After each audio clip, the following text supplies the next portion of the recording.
A winter when we absolutely needed it. Snowpack statewide is well above normal and likely to refill most of Utah's reservoirs. But if water managers wait too long here, spring runoff could lead to flooding.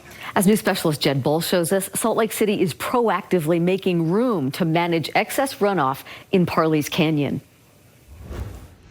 We're in Sugar House Park, where Parleys Creek meets the lake.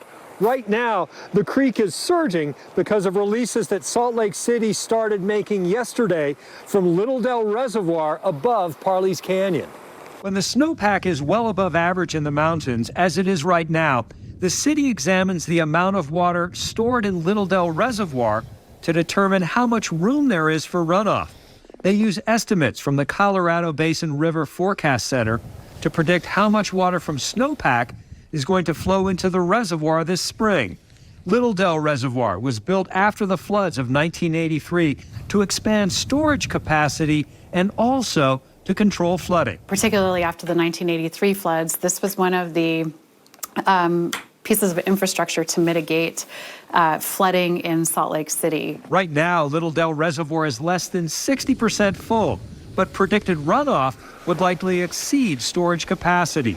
So the city started gradually releasing water yesterday to make room for runoff in the months ahead. There's a lot of water in that snowpack, and so we want to make room in the reservoir systems in Parleys Canyon to capture some of that so that we can have a more controlled release of Parleys Creek into Salt Lake City. Parleys Creek runs through Sugar House Park and also Tanner Park, which is a popular off-leash dog park.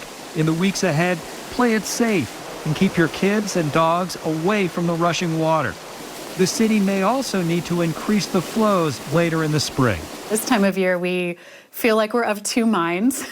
We're very, very happy about the snowpack, and we are also monitoring to make sure that we can do all we can with respect to flood control. Salt Lake City operates the dams and the drinking water systems, but they work very closely with Salt Lake County, which makes sure that the streams are flowing properly. For KSL 5 News, I'm Jed Bull.